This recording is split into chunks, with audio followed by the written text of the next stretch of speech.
In past tutorials, I have shown you easy ways to use chops and how to reference those into your parameters to drive animations, just like this. I've got a noise chop that's just being remapped inside of math. And let's say I want to drive my scale. That's easy enough. So in essence, what I've shown up to this point is taking a single channel from chops, referencing that into a single parameter in SOPs on your geometry context, and more or less just saying, rather than keyframing an attribute, say use this procedurally generated curve instead, or use this curve that's generated from a mouse input, or my keyboard, or a MIDI file, or something along those lines. And that is by far the easiest intro to chops. But what happens when we want to do something more complex? Like if I made this setup not too long ago, and I posted this on Twitter. And what this is doing is it's taking an audio file, and let me turn off this noise. I'm displacing the points on the surface of this sphere by means of this generated audio spectrum from chops. And what is different about this now, rather than taking a single channel and driving one attribute and changing its value over time, we're taking as many samples as we have points in our geometry and driving multiple parameters, in our case multiple points, via one channel. And I'm going to show you how to set this up, and I'm going to start from scratch and build this effect, and show you some pitfalls along the way of just taking one channel and driving one parameter. If we were to try to do that the way that we have been, you would need, in our case, I think I have 200 something points. You would need 200 channels to do that, and that's cumbersome, and it's not a smart way to work.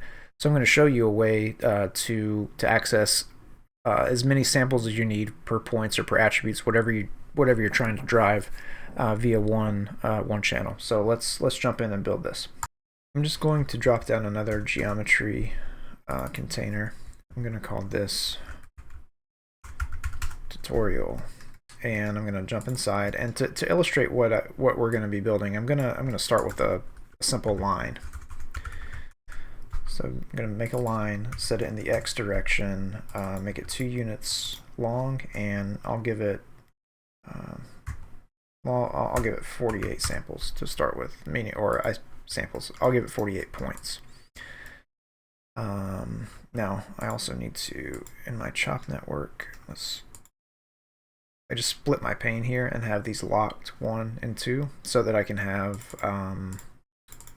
one view in SOPs and one view in chops. So I'm going to drop down to chop network, hop inside, and let me bring in a file, because what we're going to do, we can drive this with anything we'd like, but I am going to drive it with audio.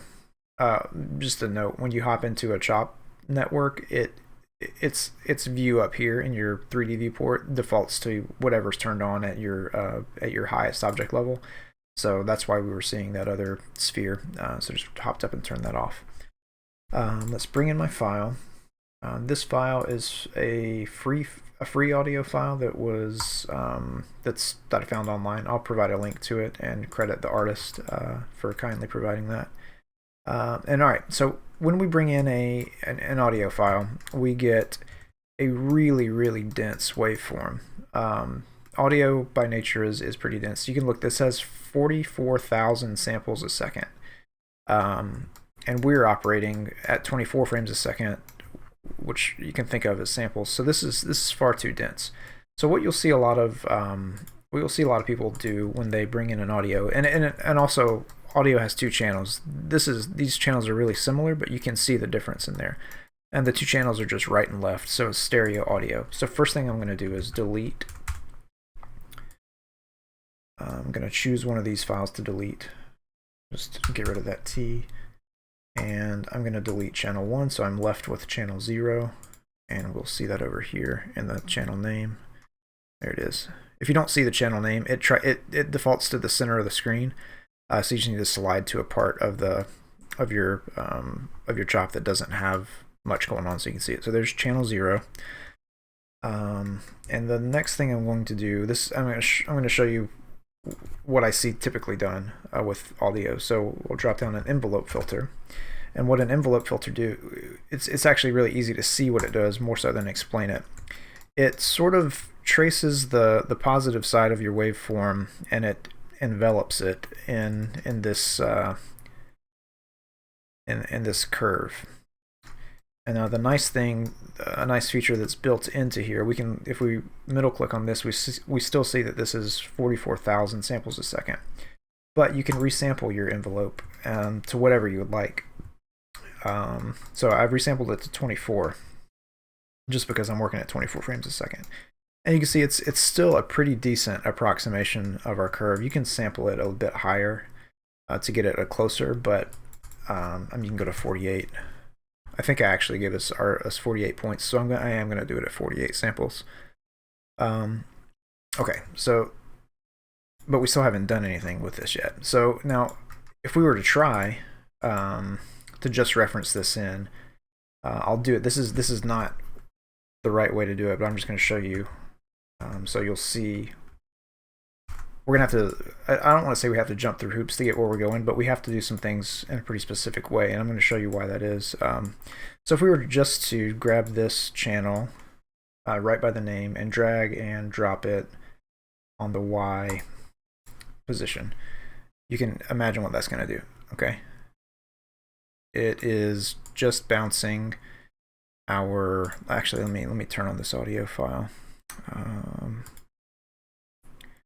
I won't leave this playing the whole time because I don't want it to get in the way of what we're doing, but I do want you to hear it. So you can see our line's going up and down, and it's using this at whatever time the playhead is at. It's sampling this envelope and saying, okay, the Y position is 0 or close to 1, depending on this curve. But again, that's just a single. That's just a single value driving all the points at the same time. Now, what happens if you want to try to get all of these points from this one channel? Well, there's a convenient way of doing this that's built into Houdini. It's called you've probably seen this. It's a channel SOP. And what this does is this is a way of getting samples of a channel back into SOPs. Let me drop down a null because we're going to use this reference, and I don't want to have to re-reference the channel. So I'm just going to pull this down because there's still things to do in between. So I'm going to call this out, and I'm actually going to put a rename at the end because it's just, for me, it's a good habit. So this channel coming in, whatever this channel is going to be, I'm just going to call this audio. Oh, let me spell that correctly. Audio. All right. All you have to do with this is specify which chop. It's almost like an object merge. And then in the channel scope, you say, I want to bring in my audio channel, which would be whatever channel we've named down here. And we're still getting an error. And this says that the scope is different because it's saying that you need three channels because you're telling this to affect your P or your position attribute, and we only have one channel. So let's make an attribute create, and we'll call this audio. We're not going to do anything with it. The only thing that's important here is that we tell this that this is a float attribute. And then down here, rather than assign the values from our audio chop to our position, we're going to assign those that audio chop to our audio attribute. So I have a geometry spreadsheet open, and we can see that our audio attribute for here is getting the values of our, maybe I should put these on the screen at the same time. All right, so I've got my geometry spreadsheet, and now what we can see is, one, our values aren't animating. The reason being is this is set to static, but I'm going to leave it there just to show you what's going on. So what's happening is for each point, from 0 to 48, or 0 to 47 rather, we're looking at Houdini's looking at this curve, and it's saying, okay, at sample 0, we're going to assign that value to point 0. Same for at sample 1, I'm going to assign that value. And you can see right here the first few samples of this curve are 0, and then it jumps to 0.28, which is right there. And it will do that until it gets to the maximum number of points that you have. But that's not what we want. I mean, let me set this up so I can show you what we're going to do. I'm going to just drop a wrangle. I'm going to do a simple expression. I'm going to say at our y position, which is p dot y. I'm going to say that is equal to our audio attribute. My camera was on the wrong side. So this is the curve that I'm getting. But again, it's not animating. And the reason this isn't animating is because of this channel SOP is not set to animate. So let's change that. So we're still getting an error because this is looking for a lot of channels that we don't have. Now there are ways you can force this to work.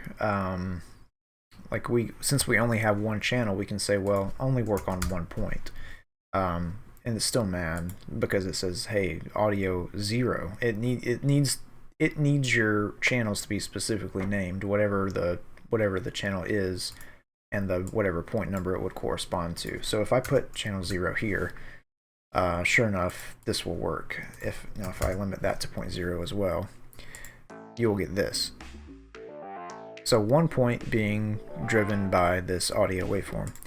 Again, that's not much different than just dragging and dropping this in here and just setting this to, if I were to just drag this onto a transform and limit that transform to only transform the y value, like this,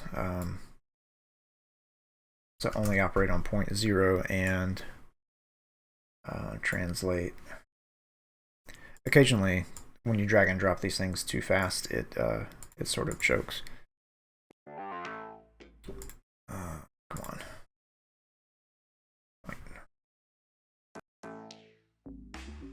So that's really no different than what we have set up over here.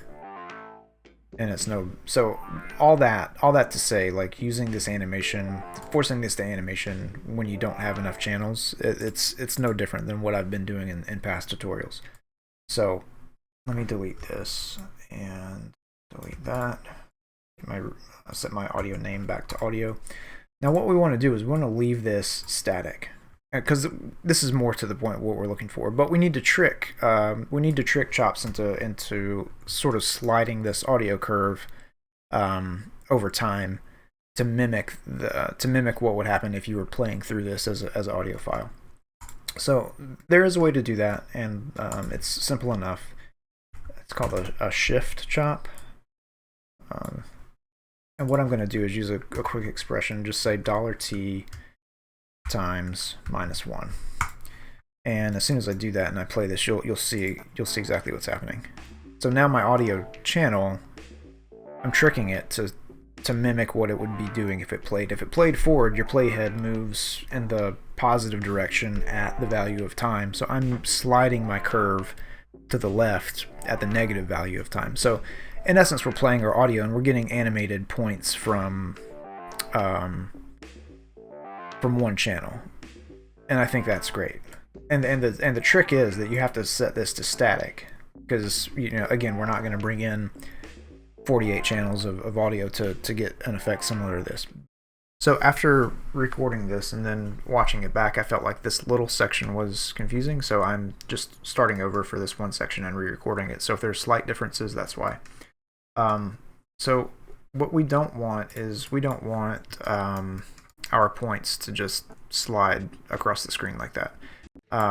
What we want is to visualize them like the old radio, like the old stereos. So what that is a audio spectrum, and so we have a spectrum chop here, and what this will do, and actually let me remove this envelope filter and put it at the bottom, and the reason being is we want the full amount of audio samples, the full 44,000. We want those to be fed into the spectrum, not that we don't want to have that resampled down to 24 or 48 feeding into the spectrum, because that won't give us enough information to be useful.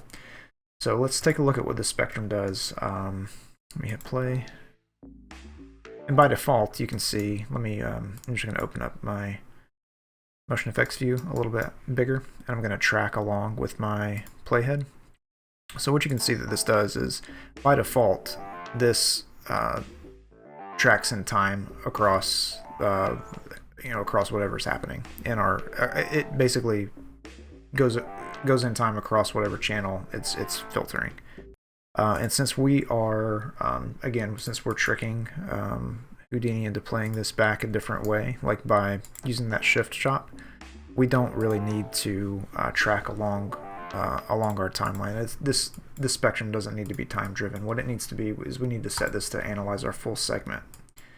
And let me turn off my envelope filter down here, or turn off my view of the final thing. And so what we can see now is this. What we've done, I'm playing now, and it's not really updating because we are filtering our entire very long song here. So, and Houdini's locking up. So rather than filtering our entire song all at one step, what we need to do is we're going to drop down. We need to shorten what's coming in. I mean, sometimes this stuff's easier to see than it is to explain. Hang on, let me just bypass that just for a moment. Okay, so our audio file is being dragged backwards through there, and rather than having all of this song be filtered, we really only need a small slice of it. So I'm going to use a trim to do just that. The trim will default to, this default mode is to be relative start to end, but I'm going to change this to absolute, and you can see that our entire audio went away, or we're filtering everything out. So we just extend our end. This you can do this interactively, or you can use your values up here. So now I've got just a small slice of this audio coming in. So now let me turn on our spectrum again and disable the trim in the viewer, and let's see if this plays back for us. And this is what we're looking for. This kind of visualization is exactly what we're looking for. And right now, what the spectrum is doing is it's taking an average of this full segment and giving us the spectral values of that. And what I mean by spectral values are low frequencies on the left and high frequencies on the right, and the value of those, sort of the averaged value of those frequencies, or you can think of it as the volume, is what's going up in the y-axis. So right now we are getting an average of the spectrum is averaging the entire length of this trim chop. So if we want more dramatic values, what you need to do is use a smaller piece of the audio. And as we use a smaller piece, we get values that are a bit sharper. I'm actually going to take this up just a little bit. And I think this visualization is looking good to me. But what's not matching the way that it should is right now all these spectral values are all happening within a very short sample size of our channel. So another trick is we're going to use a stretch stop. I keep saying stops, but we're in chops, so it's a stretch chop. And I'm going to take my length and spread that out a lot. And let's see if that's getting us anywhere close. I'll probably have to even use my N a little bit. Okay. And that's closer to what that's much closer to what I'm after. Let's see if there's anything else. What I want to do is, so I want to filter that back down a little bit more. So now we're getting a better distribution of these spectral values represented on our line. And the way we did that again was we converted we trimmed our audio waveform just to a small section, fed that into a spectrum analyzer to get the frequency values, and then because those were too compressed, we just stretched those out with the stretch chop.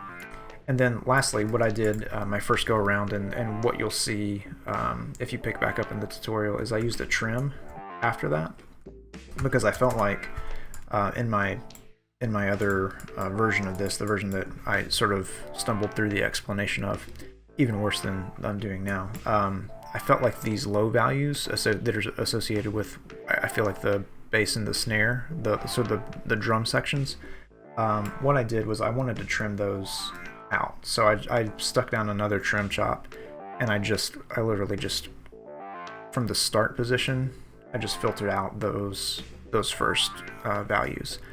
And I'm going to do this a little bit more just to make it obvious what's happening. So coming in, I've got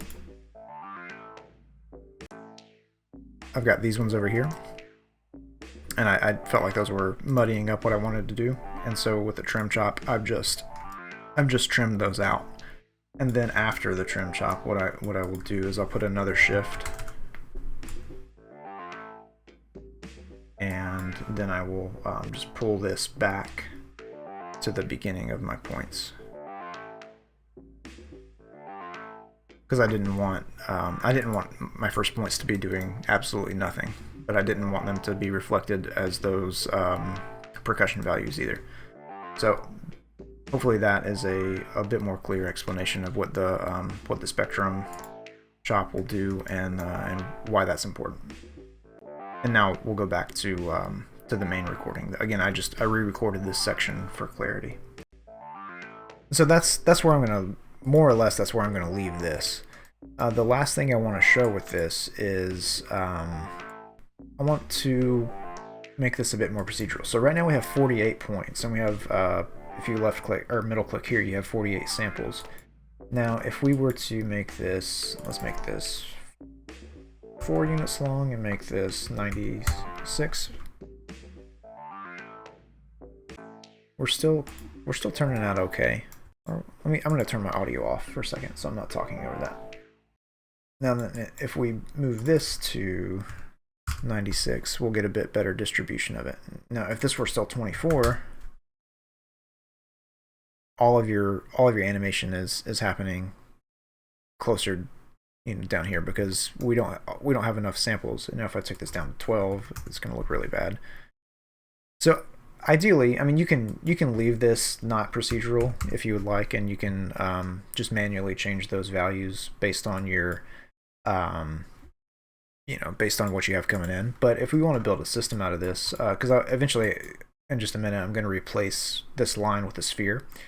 To make this a bit more procedural, I'm going to do what I want to do is I want to generate an attribute that will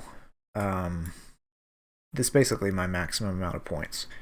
You can do this just like everything in Houdini. You can do it a lot of ways. The first way the easiest way I thought about it, of doing it, was just dropping down a Wrangle, and in this Wrangle I'm gonna make an integer attribute. So I'm gonna say I at count, and that's going to equal the integer value of my I at num pt. That's my number of points. So that's just going to give me my highest value of point, and it'll give me that attribute on every single point. And then what I want to do, again, just to be clean, I'm going to put a null down here, null, and I'm going to call this 2 chops. not top chops, though that's funny, 2 chops. And the reason I want to do this is in my chop network, I'm going to drop down a geometry.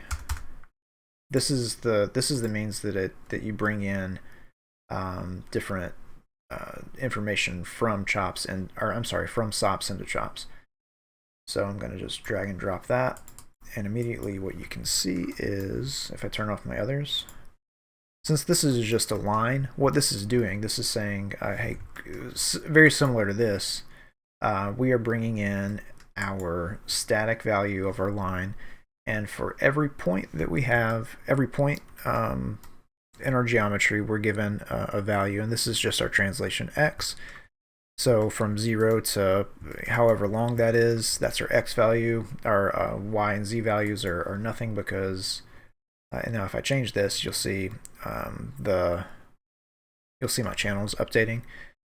So this is just a way of representing the XYZ coordinates of your position attribute across 3 channels, 1 channel for each X, Y, and Z. But that's not what we need. And let me also just zero that back out. We're not interested in getting our position value. We are interested in getting our count value. And we want to just leave this at count. So now we have a channel that is the same value as our maximum number of points. And so now what we're going to do with this is we're going to say, I'll just drop down another null, and I will say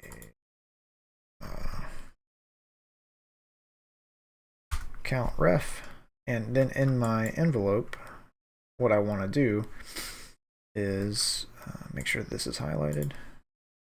I can see it there. So in my envelope, rather than resampling at 96, I want to resample by this this relative chop reference. And now when I update this, I will also have an updated channel range, channel sample range, I should say. So if I watch my animation, let's get to a point where there's something happening. Now, if I want that curve to be more more dense, we've got it, and the position of the animation along that curve stays where it should be. All right. So now, I just want to move that over. I'm going to call this the line wrangle. Should probably name more of these. This is my count create. This is my audio attribute create. This is my I'm bringing in my I should say that's import. I'm bringing in that. So now what I want to do is if I put down a sphere, let's look at that.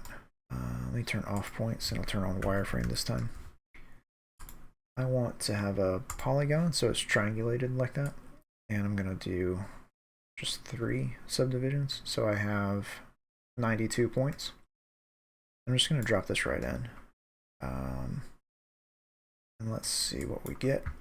We have our audio's value at each of those points. Again, because this is procedural, you can see we have 92 samples. Now, if I were to just use this, it's not gonna look good because our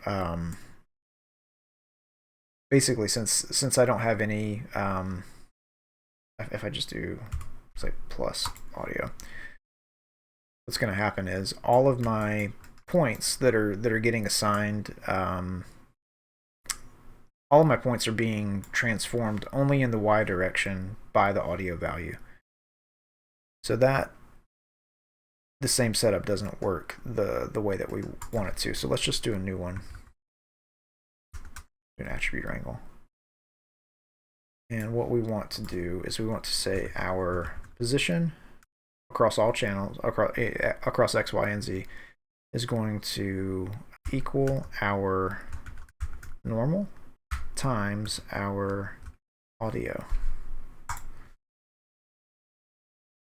Maybe we should do plus equal. Excuse me. We don't want to override our position attribute. We want to add what's over here on the right. We want to add that to our current position.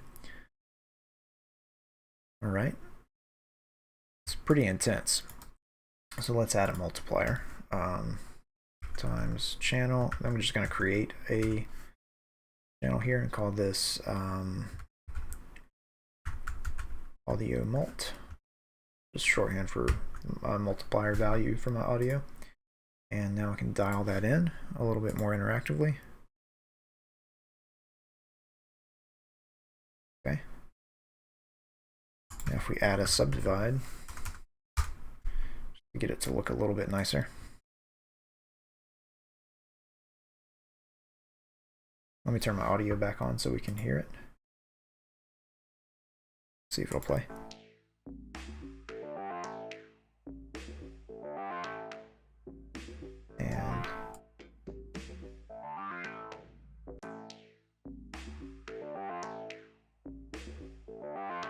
And that's really that's the bulk of what I set up. I had another, like in the setup that I had in on Twitter, I had two values. Like I had my drum track separated out a little bit from my the main audio, smoothed it. I also was displacing it a bit with a mountain SOP. For whatever reason, when I hop from one to the other, it tends to not want to play back real time anymore. But you play through a couple times and it'll catch up. So that's the bulk of what I'm going to go over today. I hope this made sense. Again, what we're doing, you know, I think if you're first dipping your toes into Houdini, I think you may look at this and say, well, you know, this isn't a great looking. This is not, you know, bouncing the points of a sphere around with audio. You can do that in any software, and maybe so. I know that you can get similar things in other softwares, but what's nice about Houdini in general, and you know this specifically, is it's not just about making this one example. This is about the system that we built that you can use to do anything you would like. You can, for example, you know, we saw how we changed the points on a line. We saw how we changed the displacing something on a sphere.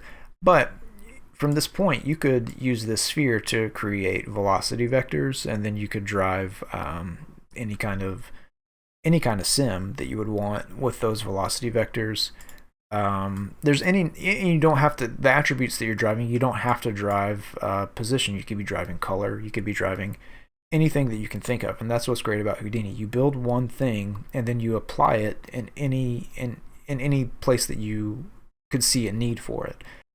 So I knew people would ask about this. After I made the recording of the tutorial, I kept playing around and I did exactly what I mentioned. I just converted my sphere that we made in the tutorial. I converted that to velocity vectors and started playing around with a flip sim.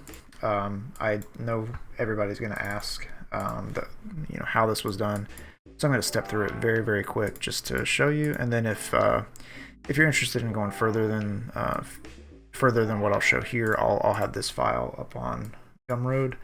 I probably won't. The file on Gumroad won't have all the different variations of this, but I will just real quickly. I'll show you what the difference is.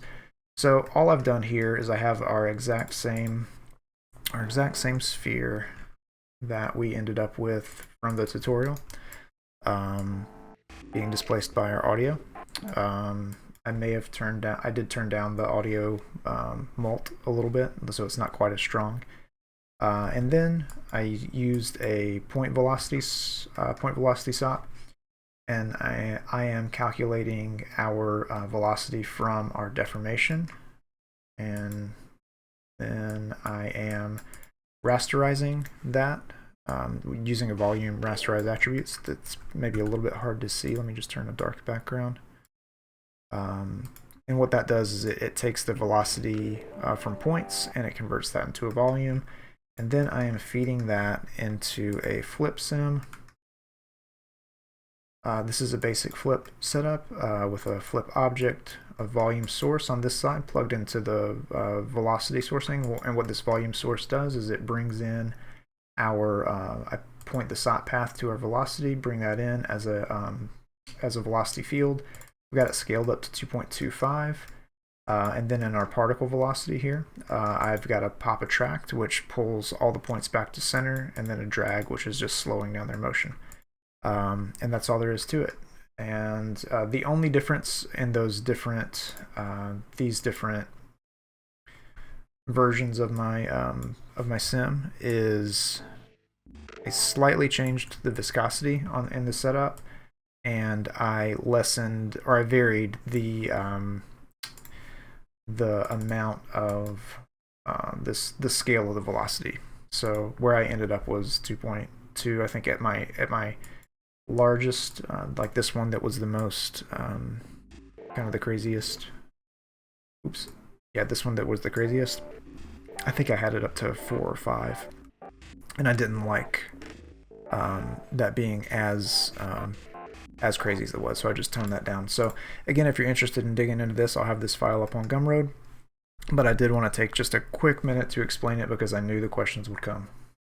And again, what's so interesting to me about doing this kind of work in chops is that it gets you thinking differently about how you're approaching a scene, and that is very valuable. And I think that when people start to wrap their heads around all the different possibilities that you can have to drive things with audio, to drive things with